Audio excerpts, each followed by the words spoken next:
Halo, selamat pagi anak-anak. Selamat bertemu lagi dalam pembelajaran IPA di semester 2 ini. Eh, Situasinya masih tetap seperti di semester 1 kemarin, bahwa kita masih belum bisa melaksanakan pembelajaran secara langsung.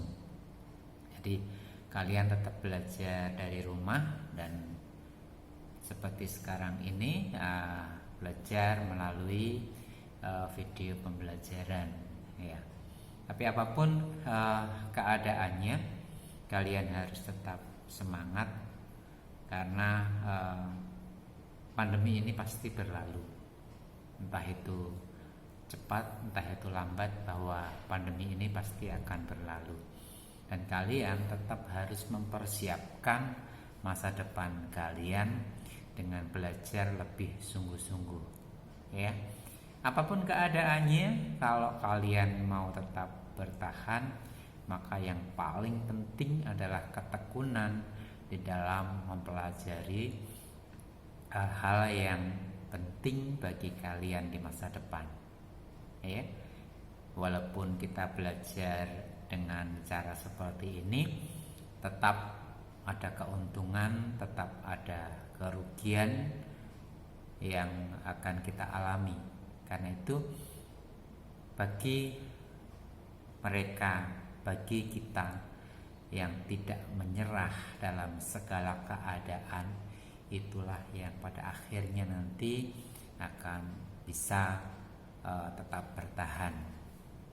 Nah, anak-anakku, kita akan belajar tentang organisasi kehidupan dari sel, jaringan, organ, sistem organ, kemudian sampai ke organisme. Apa saja yang akan kita pelajari pada pagi hari ini?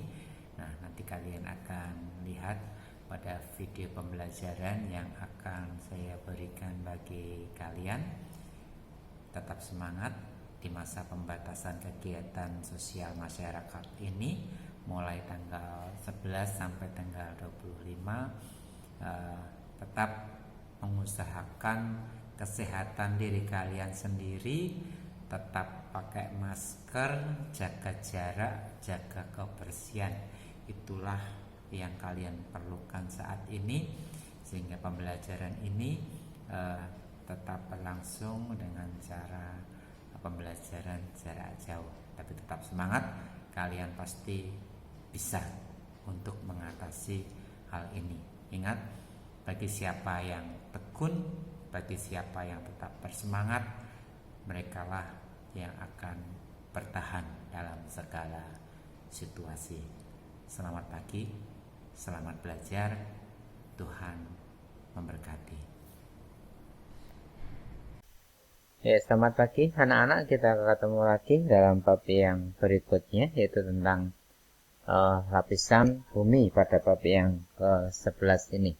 Nah, apa saja yang akan kita bahas pada lapisan bumi ini? Mari kita perhatikan tujuan dari pembelajaran pada pagi hari ini. Nah, tujuan pembelajaran pada pagi hari ini adalah yang pertama, menjelaskan karakteristik lapisan penyusun bumi. Kedua, menjelaskan karakteristik atmosfer. Yang ketiga, menjelaskan karakteristik litosfer. 4. Menjelaskan karakteristik gempa bumi serta pengurangan resiko bencananya. Sedang yang keenam adalah menjelaskan karakteristik hidrosfer serta pengurangan resiko bencananya. Nah, mari kita akan lanjutkan. Kita bahas satu persatu dari 6 tujuan pembelajaran yang kita pelajari pada pagi hari ini. Yang pertama, bahwa secara umum bumi terdiri dari 3 komponen yang utama. Ya, bumi terdiri atas 3 komponen yang utama, yakni komponen gas yang disebut dengan atmosfer.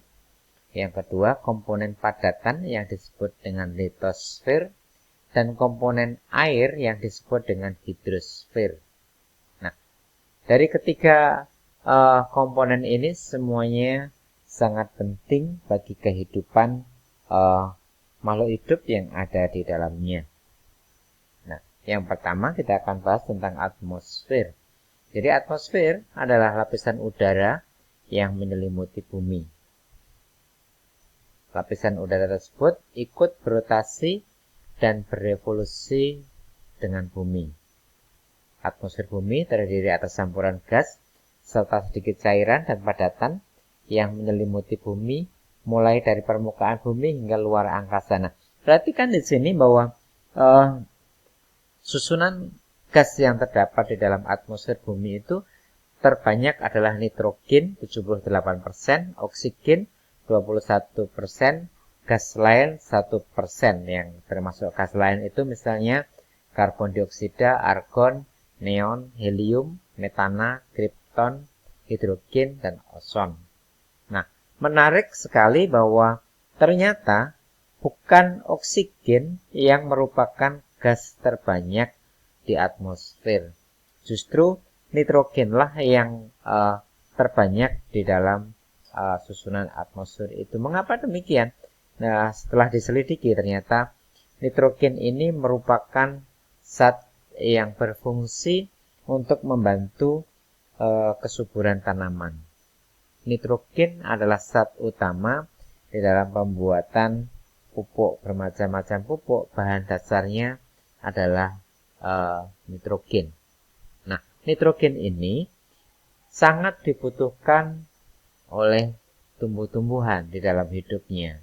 Nah, karena tumbuhan merupakan produsen, jumlah produsen itu harus paling banyak di antara makhluk hidup yang lain, di antara komponen-komponen yang lain, maka wajar susunan terbanyak di dalam udara itu adalah nitrogen yang berfungsi untuk mendukung proses kehidupan tumbuhan yang berfungsi sebagai produsen di dalam susunan rantai makanan maupun jaring-jaring makanan.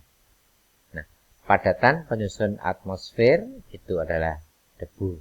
Sedangkan zat cair penyusun atmosfer misalnya titik-titik air yang berbentuk awan. Nah, urutan dari atmosfer itu sendiri di udara adalah demikian. Mari kita lihat. Troposfer kira-kira tingginya 10 km, stratosfer 30 km, mesosfer 50 km, termosfer yang terakhir 400 km, eksosfer di atas 400 km. Apa saja yang terdapat di dalam susunan atmosfer ini? Mari kita perhatikan di keterangan berikutnya. Nah, inilah lapisan-lapisan atmosfer itu. Troposfer merupakan lapisan udara paling dekat dengan permukaan bumi, ketinggiannya sampai 10 km. Ya, terjadi gejala cuaca seperti suhu, tekanan udara, dan angin. Semuanya itu terdapat di dalam troposfer. Yang berpengaruh besar sebetulnya semuanya, tetapi yang paling dekat dengan kehidupan makhluk di bumi itu adalah troposfer. Yang kedua, stratosfer, ketinggiannya antara 10 sampai 50 km dari permukaan bumi. Terdapat lapisan ozon yang mempunyai daya serap terhadap radiasi sinar ultraviolet dari matahari. Nah, sayangnya lapisan ozon ini mengalami banyak gangguan, mengalami kebocoran sehingga ultraviolet sangat mudah masuk di bumi ini. Kebocoran ozon ini akibat dari penggunaan misalnya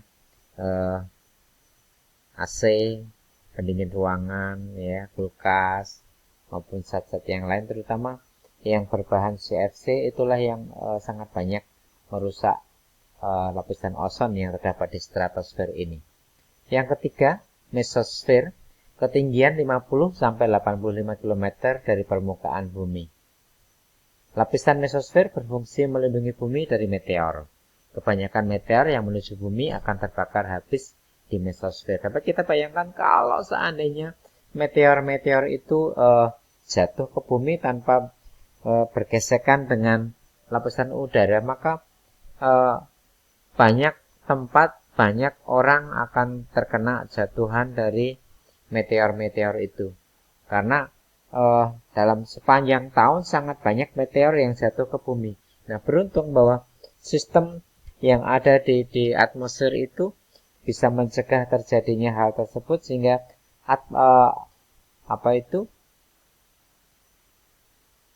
meteor-meteor yang jatuh itu akan bergesekan dan akan habis sebelum sampai ke bumi. Yang keempat, termosfer berada di antara ketinggian 85 km sampai 500 km. Lapisan ini terdapat lapisan ionosfer yang memantulkan partikel ion. Partikel ion ini berfungsi sebagai pemantul gelombang suara dan cahaya dari bumi, sehingga digunakan untuk pemancar gelombang radio. Yang kelima, eksosfer berada pada ketinggian lebih dari 500 km. Merupakan lapisan atmosfer bumi paling luar. Pada lapisan ini hampir tidak ada tekanan udara.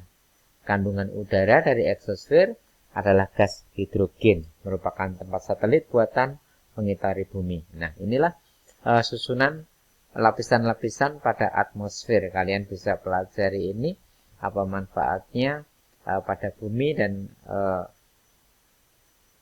kerugian jika terjadi kerusakan pada lapisan-lapisan atmosfer ini. Nah, berikutnya, litosfer. Litosfer merupakan lapisan batuan yang ada di bumi. Nah, dalam pengertian yang luas, litosfer diartikan sebagai seluruh bagian padat yang terdapat pada bumi. Ya, bagian-bagian padat itu sering kalian sebut sebagai batu, pasir, tanah, lumpur, dan macam-macam bagian yang lain yang merupakan bentuk padatan yang terdapat pada bumi kita. Nah, struktur padat bumi terdiri atas kerak bumi, mantel bumi, dan inti bumi.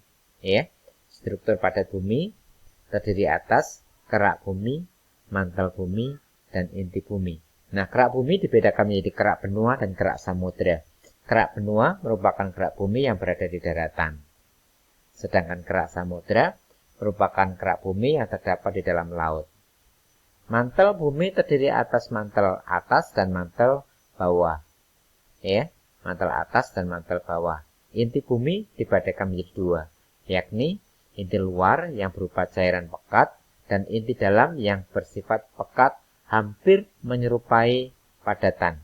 Nah, kerak bumi ini atau kulit bumi terdiri dari berbagai jenis batuan.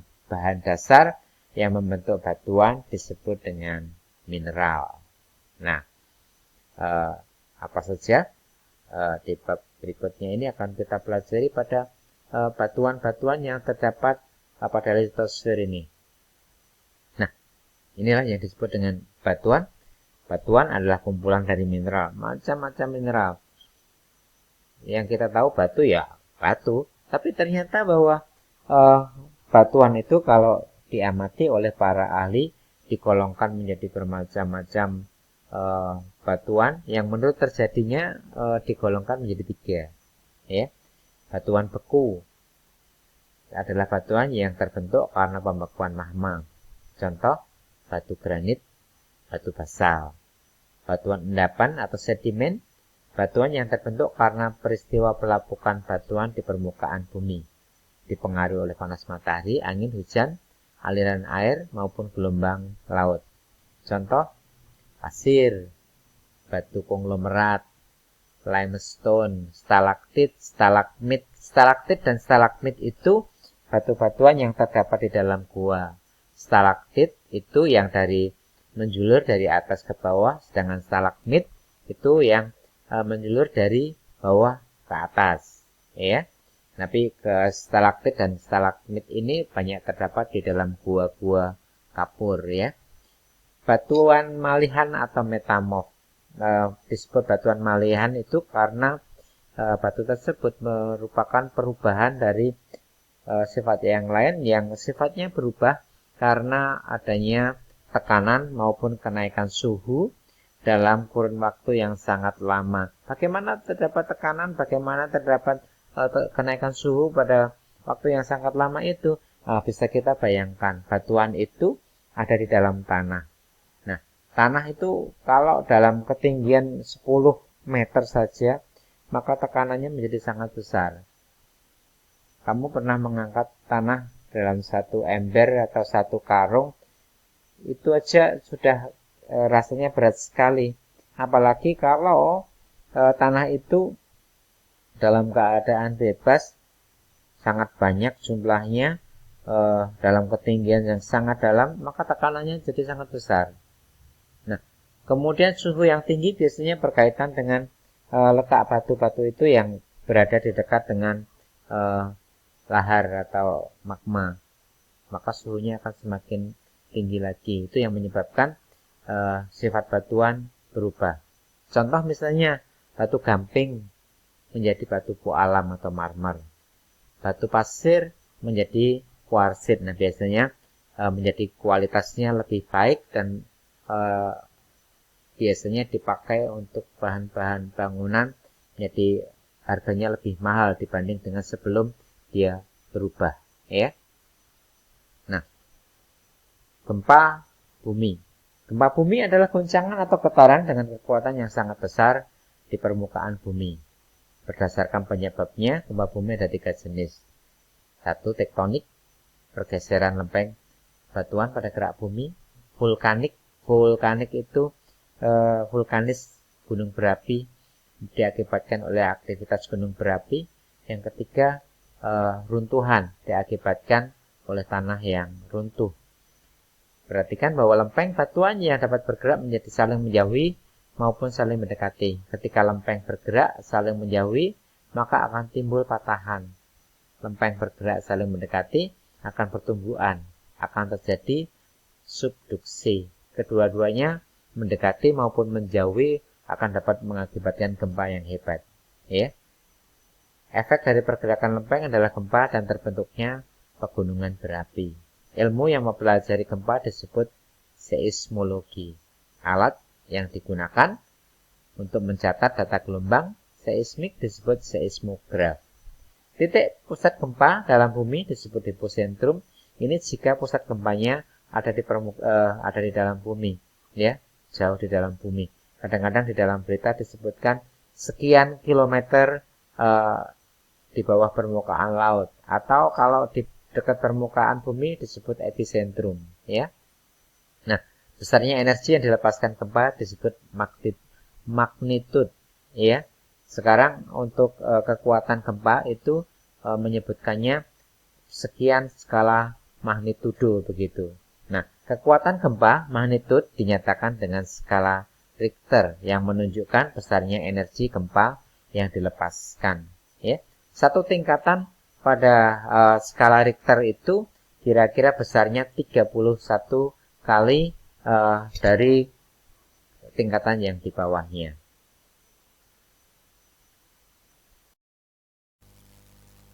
Nah, anak-anak, bahwa perlu kita ketahui di Indonesia ini adalah negara yang sangat beresiko terjadi gempa bumi.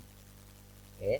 Karena Indonesia berada pada barisan gunung-gunung yang sangat banyak membentang dari Sabang sampai Merauke. Di situ sangat banyak gunung berapi. Salah satu penyebab gempa bumi adalah adanya letusan gunung berapi. Juga terjadinya banyak gua-gua maupun tempat-tempat yang sering terjadi pergesekan-pergesekan bumi, sehingga sangat rawan Indonesia itu terjadi gempa bumi. Sehingga perlu dipikirkan, sangat penting adalah bagaimana mengurangi resiko pada gempa bumi. Nah, salah satu teknologi yang digunakan untuk mengurangi kerusakan saat gempa adalah rekayasa bangunan tahan gempa. Nah, yang perlu dilakukan tindakan yang dapat mencegah terjadinya kerusakan atau banyaknya korban pada gempa bumi. Sebelum terjadi gempa bumi, perlu dilaksanakan adalah merenovasi rumah agar tahan gempa. Ini daerah-daerah yang sangat rawan gempa perlu mengembangkan teknologi ini, seperti di daerah Jogja, Magelang yang gunung berapinya sering meletus perlu dikembangkan renovasi rumah yang tahan gempa seperti ini. Seperti yang dilakukan oleh negara Jepang, juga banyak membuat rumah-rumah dengan teknologi rumah yang tahan gempa seperti ini. Cek kestabilan benda yang menggantung. Kemudian kita perlu mempelajari lingkungan sekitar kita, tanah lapang, sawah, pohon-pohon, sungai yang ada di sekitar kita. Jika terjadi gempa, apakah kita dengan mudah dapat menyelamatkan diri? Atau kemudian kalau di dalam rumah meletakkan benda berat dan mudah pecah di bagian bawah. Supaya apa? Supaya terjadi ketika gempa, benda-benda yang berat itu tidak menjatuhi kita yang mengakibatkan korban jadi semakin banyak. Ya. Kemudian yang berikutnya adalah selalu sedia P3K, senter dan makanan sebagai persediaan darurat. Nah, anak-anak, khususnya makanan ini, seringkali ketika terjadi gempa, itu semua toko, pasar, itu kan tutup semua. Tidak ada orang berjualan.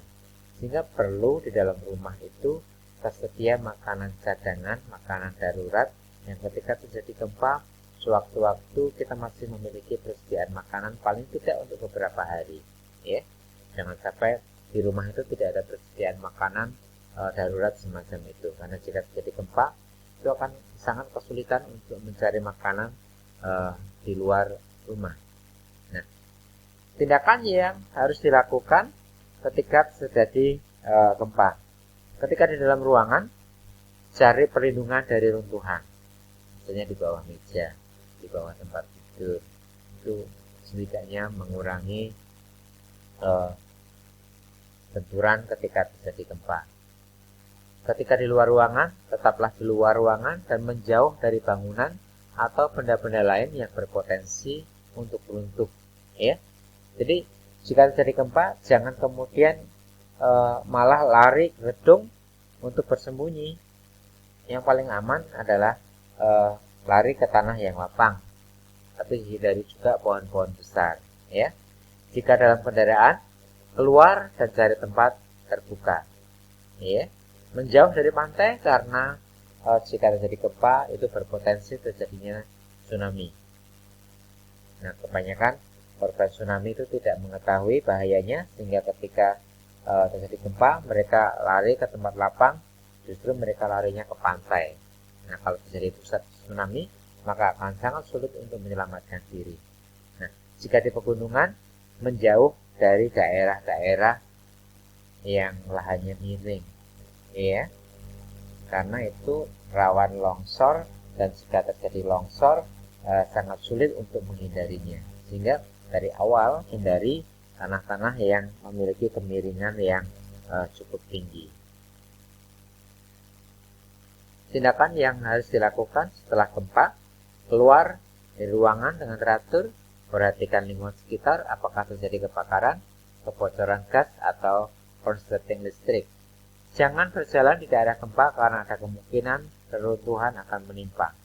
Jangan memasuki rumah yang telah terkena gempa, karena ini mengkhawatirkan konstruksi bangunan itu akan mudah roboh ketika terjadi sentuhan-sentuhan, meskipun sentuhan-sentuhan kecil. Mengikuti info terkait gempa yang terjadi, apakah ada gempa susulan atau tsunami atau tidak. Dan yang utama adalah selalu berdoa kepada Tuhan untuk keselamatan bersama. Ya. Gunung berapi. Beberapa gunung berapi terbentuk karena tabrakan dua lempeng. Jika terdapat dua lempeng bertabrakan, maka lempeng yang memiliki massa jenis yang lebih besar akan menekuk ke bawah. Lempeng yang massa jenisnya lebih rendah itu akan berada di atasnya. Nah, ketika sebuah lempeng menekuk di bawah lempeng lainnya, maka batuan pada lempeng yang menekuk ke bawah akan melebur menjadi magma. Ya, magma ini merupakan cairan batuan yang sangat panas, yang ketika keluar akan menghasilkan lahar yang juga sangat panas. Ya, naiknya magma ke permukaan menyebabkan erupsi atau letusan. Erupsi terjadi pada gunung berapi. magma yang keluar dan mengalir di permukaan bumi saat terjadi erupsi itulah lava. Gunung berapi memiliki lubang yang berbentuk melingkar di daerah puncaknya yang disebut sebagai kawah. Saat erupsi terjadi, magma dan material lainnya dimuntahkan melalui kawah gunung berapi. Jika kawah itu salurannya lancar, maka tidak terjadi gempa yang hebat di sini. Tapi kalau tersumbat, maka akan terjadi letusan yang sangat dahsyat, ya, karena lorong-lorong pada gunung berapi itu tempat lewatnya lava itu tersumbat, maka akan terdorong dengan keras, dan waktu mendorong itulah akan terjadi letusan yang sangat keras. Material yang dikeluarkan saat letusan gunung berapi berupa material padat, cair, dan gas. Nah, anak-anak, ketika akan terjadi letusan gunung berapi, biasanya ada beberapa tanda yang bisa dipergunakan untuk segera menyingkir dari daerah gunung berapi. Tanda-tanda itu misalnya di sekitar gunung berapi akan memiliki suhu yang terus meningkat. Akibatnya air dan sungai menjadi hangat. Beberapa sumber air dapat mengering di daerah pegunungan berapi terus meningkat akan menyebabkan tumbuhan yang hidup di daerah tersebut menjadi layu. Nah, biasanya kalau terjadi seperti ini, binatang-binatang buas, binatang-binatang liar akan turun ke perkampungan karena udara yang panas di puncak gunung, ya. Gunung yang akan meletus juga menimbulkan suara gemuruh. Gempa kecil yang terjadi terus-menerus di sekitar gunung api juga merupakan tanda bahwa gunung tersebut akan meletus. Yang keempat, kita juga dapat memprediksi bahwa gunung api akan meletus dengan melihat perilaku hewan yang tinggal di gunung itu, seperti yang saya sebutkan tadi. Jika hewan yang tinggal di atas pegunungan mulai bermigrasi turun gunung, jika sudah mengetahui gunung api akan meletus, maka kita bisa segera mengungsi dari daerah tersebut. Ya. Ini cara menghindari supaya tidak terjadi banyak korban.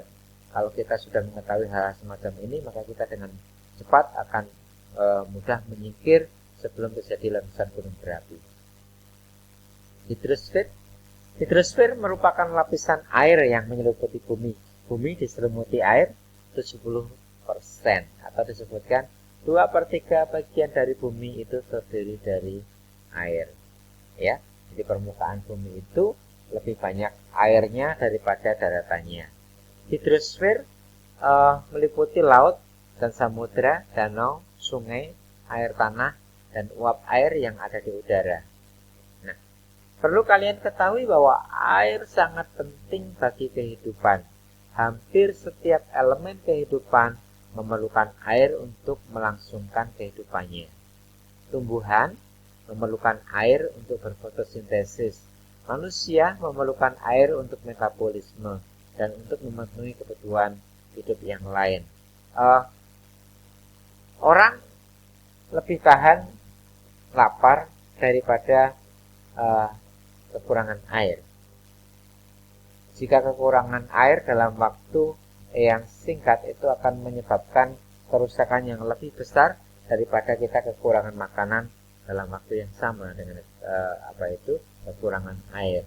Ya, karena hampir 80% tubuh manusia itu terdiri dari cairan. Karena itu perlu kalian selalu memperhatikan untuk berusaha mencegah terjadinya kekurangan cairan pada tubuh kita. Ya. Nah, meski dipakai semua makhluk hidup, jumlah air adalah tetap. Ini dikarenakan air mengalami sebuah siklus yang dinamakan siklus hidrologi atau siklus air. Siklus hidrologi merupakan proses daur ulang air secara terus-menerus, ya. Dari air di laut, di sungai terkena panas, kemudian menjadi uap, uap menjadi awan, awan kemudian menjadi hujan, turun ke bumi, kemudian sampai ke sungai, sungai kembali ke laut, kemudian terkena panas lagi, di awan lagi. Itulah siklus hidrologi. Sehingga jumlah air meskipun dipergunakan oleh kita, oleh binatang-binatang akan selalu tetap. jika kita pergunakan untuk mandi, untuk memasak, untuk pekerjaan-pekerjaan yang lain, pada akhirnya air itu akan kembali ke selokan, kemudian berkumpul ke laut atau terkena panas, menjadi awan, dan kemudian jadi hujan, terus-menerus seperti itu, sehingga jumlah air relatif tetap di bumi ini. Ya. Nah, terima kasih atas perhatian kalian. Nah, kalian kerjakan latihan-latihan ada di Pupena tentang lapisan bumi sebagai latihan dulu. Minggu depan kita akan mempergunakan latihan itu di Google Classroom sebagai penilaian untuk lapisan bumi ini. Terima kasih, selamat siang, tetap semangat, jaga kesehatan, Tuhan memberkati.